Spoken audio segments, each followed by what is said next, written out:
Welcome to the dialogue session. Now, this is your session. So, although the speakers, and we'll introduce them in a minute, will be actually bringing forward some ideas to get thoughts going, this is really a participative activity. So, this can last 20 minutes, it can last a full hour. It really depends on, how interactive and engaged we wish to be with this. But certainly, enjoy it.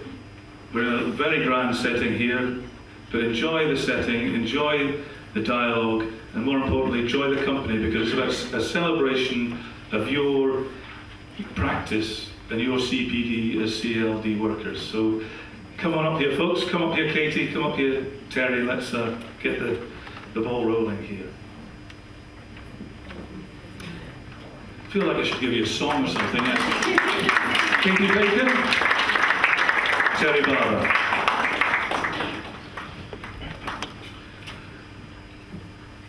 My goodness, I've got your attention. I think first of all, just to say I'm Mike Nolte from the University of Dundee, the Secretary of the Community Education Training Network. As I was saying earlier this afternoon, we're hosting this. I have the honour of facilitating this today, so hopefully I won't have to say too much, and it'll be a three-way discussion between the two speakers here and yourselves as participants. But I think we should introduce the two people. So first of all, Katie, if you just want to say a bit about yourself and why you're interested in taking part in the dialogue today. Thank you. Firstly, thank you so much for having me here. I'm generally really so excited to be here. My name is Katie Bacon. My background is working with young people. I trained as a youth worker. I'm qualified when I got 21. I worked in Nottingham on the Street Crime Initiative. Did some work in New York for 6 months. And then I went to Devon, and I worked with 16 to 24-year-olds, supporting them back into work. There's lots of issues around drug misuse, mental health, prostitution, domestic violence, but also lots of positivity around development and growth. Okay, it's going up and down. Okay, and also then I went to work in Nottingham, in Bristol, and in Bristol I worked with young men who had ADHD and emotional behaviour difficulties. So my role was a connections person advisor and to support their needs, lovely word.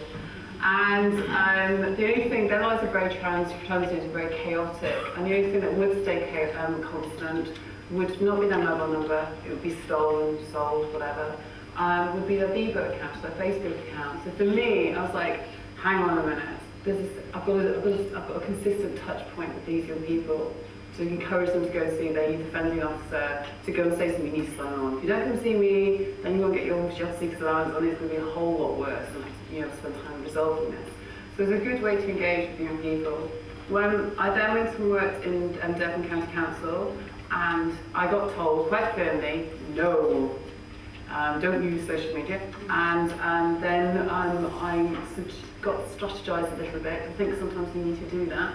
Is get somebody who's more important than you, that people don't like saying no to, get on your side and advocate with you, because that way they're saying no to them rather than you.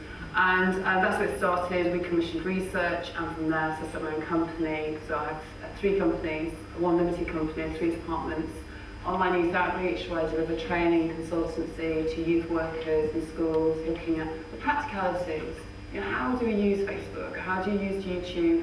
How do you use Google? And practical tools that young people are using to take your services online in a safe way. How do we use it to promote employability skills? How do we use it to offer basic health information and mental health information? And I need to wind up, don't I? Okay. Thank you, Katie. I know. No, we don't give all the jewels away too soon. So. Terry, introduce yourself and say a little bit about why you're interested in this debate tonight. Well, I got invited into this by Mike Nolte a wee while ago as someone that would maybe offer a critique of what's going on in terms of the kind of experience that we're all facing in society. It's difficult, but I've got to say right from the start, I've got more in common with Katie than I've not got in common with her. And I say that as someone that started off as a school education worker in 1980, what year was it, Mike? 1983 on placement when the BBC micros were taken up. Does anybody Remember the BBC Micro project? Yeah. Nobody, you're all laughing. This was a literacy and numeracy project, and I kid you not, I was one of the first to sign up for the 30-hour basic part, which came for all workers, which was written by a guy called Bill Gates, who nobody had heard of. So the BBC Micro had incredible possibilities, but I remember being at a team meeting, and I've still got the minute where the team leader said, quote, "I don't think this will catch on. It's far too complicated." So I mentioned that because I don't want to set myself up as a Luddite who's kind of afraid of the kind of stuff that's going on in the current context we find ourselves in. I came up through that kind of field. At home I had the ZX Spectrum. Someone said to me recently, the ZX Spectrum, did anybody remember that? No. Glad you sing about it. I think Richard's still got one. Sorry, but somebody told me recently that Dundee was the hub for gaming in Scotland for one reason, that the ZX Spectrum factory was located in Dundee, and you could buy a ZX Spectrum in Lochee for about a tenner.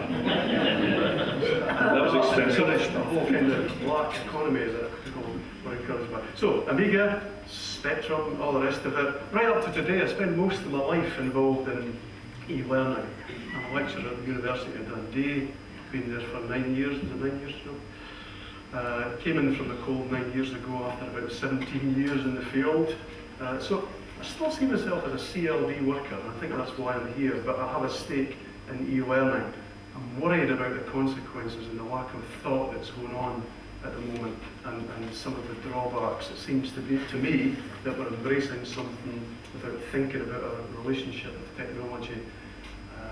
It's very hard for me to find anybody in the work setting that's not stressed out of the box with emails, with overload.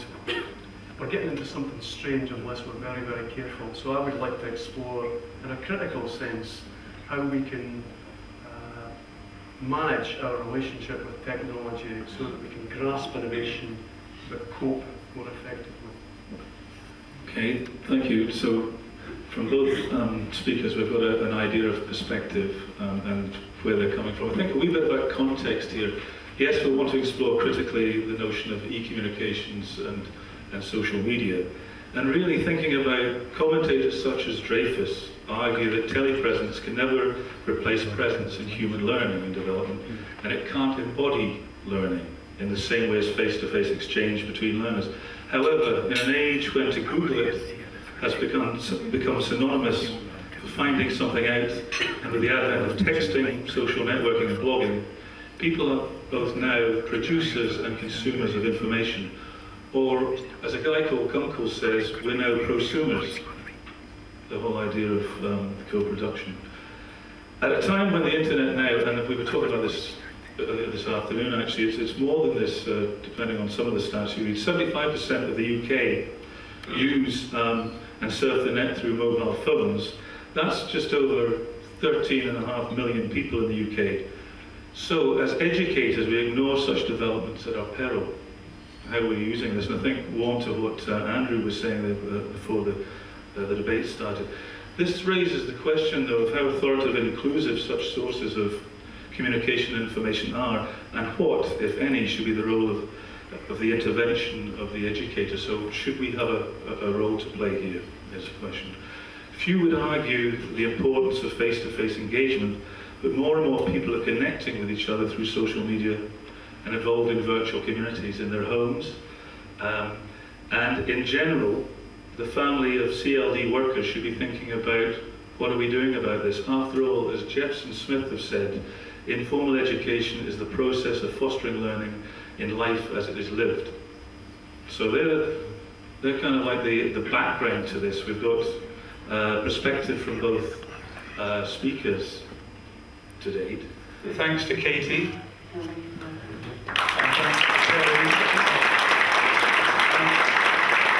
And importantly, thanks to all of you. So thank you very much indeed, and enjoy the rest of the event. Thank you.